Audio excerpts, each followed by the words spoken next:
Este Evangelio que acabamos de escuchar y que está hacia la mitad del Evangelio de Marcos y también en los otros sinópticos, Mateo y Lucas, es crucial. Lo que nos define como creyentes cristianos, nombre y apellido, es nuestra referencia a Jesús de Nazaret. Tener una respuesta personal a esa pregunta de Jesús. Todos podemos conocer lo que sobre Jesús se dice en unos ambientes o en otros. Lo importante es la segunda pregunta. Bien, los demás dicen que soy esto, que soy lo otro, tal. Eso me parece muy bien. Pero tú, ¿quién dices que soy para ti? ¿Qué pinto en tu vida? ¿Qué significo? Esa es la pregunta que Jesús nos hace a todos hoy. ¿Qué peso tiene Jesús de Nazaret, su mensaje en nuestra vida? Es fundamental que nos hagamos esa pregunta porque no somos como creyentes así en abstracto.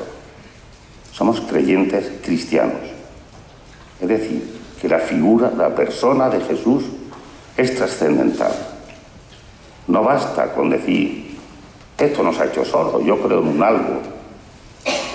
Eso no significa ser cristiano. Puede creer en un algo que anda por ahí arriba. Bien. Cualquier mahometano es creyente. Cualquier budista es creyente. Lo esencial es el apellido. Creyente como seguidor de Jesús de Nazaret. Pedro respondió enseguida, tú eres el Mesías. Estupendo. A nosotros se nos puede preguntar si creemos que Jesús es Dios y decir, claro, ya lo sabemos de siempre, desde pequeñitos. Pero Pedro no tenía clara la manera de ser Mesías. Una cosa es que Jesús sea el Mesías, es decir, el enviado de Dios para aportar a la vida, a la historia, unas claves para resolver sus problemas, para salvarlo en definitiva. Y otra cosa es que coincidamos en la misma manera. Pedro respondió enseguida, ¿tú eres el Mesías? Sí. Jesús acepta esa respuesta. Ahora no lo digáis por ahí, porque la gente va a entender otra cosa. Va a entender que el Mesías es una especie de caudillo que viene galopando sobre un caballo blanco, vencedor en 1000 batallas, y que entra como a tomar posesión, sin mancharse mucho. Pero no, el Mesías, como Jesús, fue enviado de otra manera. El Hijo del Hombre, ya empieza cambiando el nombre, no el Mesías, sino el Hijo del Hombre, que es el que se identifica con los seres humanos y en especial se identifica con aquellos menos favorecidos, los perdedores de la vida. Ese Hijo del Hombre tiene que ser maltratado, tiene que ser odiado, ejecutado por los sacerdotes, los representantes oficiales de la religión judía, y parece como una especie de rechazo de Dios mismo a esa propuesta de Jesús. Pedro por ello salta, le rompe los esquemas. Pero ¿cómo es posible? Tú, el Mesías, el que viene a darnos la salvación, la solución a los problemas, que tú tengas que pasar por ahí, y además ejecutado en nombre de la religión judía. Es una contradicción. ¿A quién hacemos caso? Y Jesús, la respuesta es fuerte. Apártate de mi vista, Satanás. Quizás lo peor que le podía haber dicho a primero de sus discípulos, al que después va a hacer cabeza de la Iglesia. llamarle enemigo de la Iglesia. Pedro tiene que recapacitar, tiene que descubrir, sí, que Jesús es el Mesías, pero de otra manera, no desde arriba, poderoso, triunfante, en caballo blanco, sino desde abajo, sufriendo, compartiendo con los heridos de la vida, todas las heridas de esa vida, las heridas físicas, las heridas psicológicas, compartiendo para, pasando por ellas, llenarlas de una fuente de salvación. Y es ahí donde tenemos todos el tema. Nos dicen, ¿crees en Jesús? Sí. Pero ¿estás dispuesto a perdonar? ¿Estás dispuesto a compartir? ¿Estás dispuesto a servir? ¿Estás dispuesto a ser el último? Es que es la manera de ser seguidor.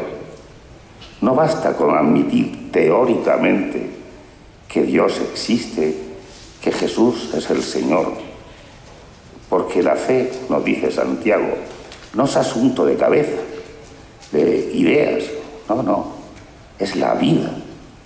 Afecta a mi manera de estar en el mundo, los días que Dios me conceda vivir, cómo estar en el mundo.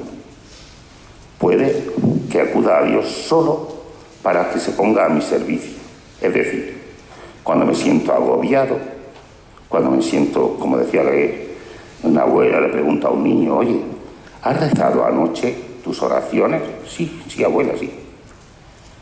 Y a la mañana siguiente le vuelve a preguntar, ¿has rezado tus oraciones esta mañana? Dice, no, esta mañana no, ya no tengo miedo. Se reza cuando uno tiene miedo y va huyendo. Como ya no tengo miedo, Dios me sobra. Mirad, es cuestión de decir, ¿qué Jesús tengo aquí arriba? ¿Qué idea de Jesús de Nazaret? ¿Quién dicen que soy y quién dices tú que soy? Pedro estaba acertado en Mesías, pero no estaba acertado en la manera en que iba a salvar al mundo, que era a través de la cruz, de la entrega, de la donación, del perdón. Y nos invita a hacer lo mismo. El que quiera seguirme, que no elija como estilo de vida su capricho, que se niegue a sí mismo, tome su cruz y me siga. Es otra manera de estar en el mundo, otra manera de sentir cómo humanizamos este mundo, cómo nos libramos, en primer lugar, de nosotros mismos, de nuestros egoísmos, de nuestras envidias, de nuestros celos, porque somos tantas veces prisioneros de nosotros mismos que necesitamos esa vivencia liberadora del Señor. Seguirle significa empezar ese itinerario donde nos vamos desprendiendo de toda atadura que nos empequeñece.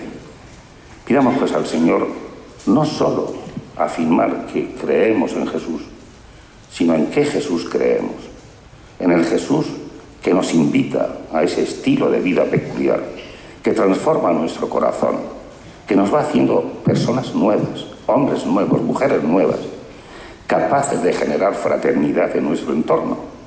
Ese es el seguimiento que Jesús nos pide. Ese es, como nos dice Santiago, ¿de qué me sirve decir que creo en Dios si después soy un parásito en la vida social, que por donde paso no hago el más mínimo favor a esta vida? ¿De qué? Esa fe es inútil, dice Santiago, así de claro. Esa fe que no se manifiesta en obras, que no se trasluce en otra manera de estar en el mundo, que sea fecunda, que sea generadora de paz, de ternura, de afecto, de sintonía. Esa fe no sirve, es muerta. Que nuestra fe sea viva. Pidámoselo al Señor, habiendo oído su palabra y recibiendo su fuerza.